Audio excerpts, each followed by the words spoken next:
Hello friends, good morning. আমি যশোর চলে এলাম আজকে তোমাদের একটা বৃষ্টি ভেজা দিনের ব্লগ নিয়ে। এখন তো সব জেলায় সব জায়গায় মানে নিম্নচাপ চলছে, বৃষ্টি হচ্ছে প্রতিটা জায়গায়। তো সেরকম আমাদের এখানেও দেখো বৃষ্টি হচ্ছে, আর বৃষ্টির দিনে ক্যাচকেচে ওয়েদারে একদমই ভালো লাগে না। তাই সকাল সকালই রান্না করতে বসে পড়লাম। বাবা আমার বাবুদেরকে দেখছেন, বাবা যেহেতু এখন জমিতে যেতে পারেনি কাজ করতে বৃষ্টির কারণে, তাই এই বাবুদেরকেই খেলাচ্ছেন। আর আমি বললাম তাড়াতাড়ি একটু রান্নাটা করে নিই। রান্না করছি আজকে চচ্চড়ি, আর এদিকে কলরা ভেজে রেখেছি। আর হবে গিয়ে চিকেনের হালকা মাখার ঝোল হবে একটু পাতলা করে। আমার বেটুরা চিকেন খেতে খুবই ভালোবাসে, সাথে আমিও তো বেশি ভালোই বাসি। আমার তো চিকেন মাছ মাংসই বেশি প্রিয়। তবে এখানে এসে আমার সমস্ত কিছু আমি শিখে গেছি খেতে, জানো তো। বিয়ে হওয়ার আগে তো অনেক বায়না ছিল, এটা খাবো না ওটা খাবো না। বিয়ের পরে কিন্তু সব কিছুই শিখে যায়। তো দেখো না, আজকে যেহেতু জলদি রান্নাবান্নাটা হয়ে গিয়েছিলো আমার, তাই ভাবলাম একটু ঘরটাকে পরিষ্কার করে নিই। এমনিতে তো নর্মাল দিনে সাধারণতভাবে মানে খালি ঝাড় দিয়ে দিই ঘরটা, হালকা তুল ঝেড়ে দিই, খুব ভালো করে পরিষ্কার করে হয়ে ওঠে না। তো কয়েকদিন ধরে ভাবছিলাম কবে যে ঘরটা পরিষ্কার করবো, টাইম পাচ্ছিলাম তো। আজকে টাইম পেয়েছি, তাই একটু তুল ঝেড়ে নিলাম, ফ্যানটাকেও একটু মুছে নেবো, তাহলে একটু স্পিডে হাওয়াটা পাবো আর কি। ঘরের কাজ করতে আমাকে খুব ভালো লাগে।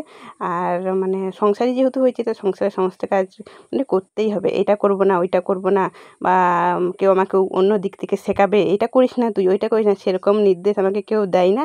আমার মা তো এরকম টাইপের নয়, উল্টো মা আমাকে বলে যখন সংসারে নেমেছিস তখন ভালো করে সংসারটা মন দিয়ে কর, যতই আপদ বিপদ আসুক না কেন সংসার ছেড়ে কখনোই কোথাও যাবি না, কারণ এরাই তোর আপনজন। এখন আমি এখন পর, আমি তো দুদিন তোর কাছে যাবো আসবো, দেখবো তুই আমার কাছে দুদিন আসবি যাবি, এটাই যথেষ্ট। কিন্তু তোর জন্ম হয়েছে এখানে, কিন্তু তোর মৃত্যু হবে দেখবি শ্বশুরবাড়িতে। মানে এরকম টাইপের আমাদের মেয়েদের জীবন আর কি। তো তাই আমাদের শ্বশুরবাড়ি থেকেই নিজেদের মানে স্বর্গ করে নেওয়া উচিত। তাই যখন শ্বশুরবাড়িতেই থাকতে হবে, শ্বশুরবাড়ির খাচ্ছি দাচ্ছি, তখন বাপের বাড়ির লোকের কথা শুনে নিজের শ্বশুরবাড়ির ভাঙবো কেন বলো তো।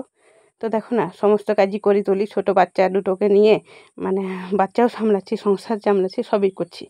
আর সমস্ত মেয়েদেরই এরকমই করা উচিত আর কি। পরের কথা শুনে নিজের সংসার ভাঙা উচিত নয়। একটা সংসার মানে শাশুড়ি শ্বশুর ননদ জামাই নন্দাই দেওর সমস্ত কিছু সবাইকে নিয়েই একটা সংসার তৈরি হয় আর কি। দেখো আমার বেবুগুলো দেখো, এখন আমাকে দাঁড়িয়ে দাঁড়িয়ে দেখছি যে মামা মেয়েগুলো কী করছে।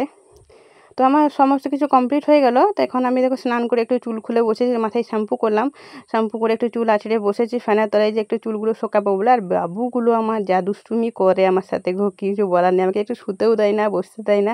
একটু যদি দুপুরে যদি শুয়েছি তা আমার উপরে পেটের উপর চাপিয়ে লাফাই খালি। আর এখন চুলগুলোতে আমার জটা ধরাচ্ছে।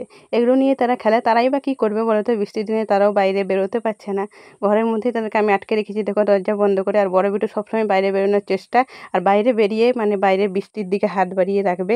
এই যার যা পাবে ঘরে মানে জাম বাটি ঘটি সব কিছু নিয়ে বৃষ্টির জল ধরবে। আর এরকম সবসময় জল ঘাটতে থাকলে তার তো ঠান্ডা লাগবে বলো। তাই আমি কোনো রকমভাবে এখানে আটকে রেখেছি, বললাম তোরা আমার চুল নিয়ে যা করবি কর, আমার চুল নষ্ট হোক, তবু তোরা বাইরে যাস না বাবা, আমি তো মা, বাবুদের কিছু হলে আমার অনেক কষ্ট হয় বলো। প্রত্যেকটা মায়েরই এরকম বা সন্তানের কিছু হলেও কষ্ট হয়, সেরকম আমিও। তো চলো, এখন আমার বিকেল হয়ে গেছে, খাওয়া দাওয়া করার পরে বিকেলে একটু চাউমিন খাবো চটপটে ওয়েদারে। আর বর হঠাৎ করে বাড়িতে এসেছে, তাই চাউমিন করতেই হবে, বর এইসব খেতে ভালোবাসে।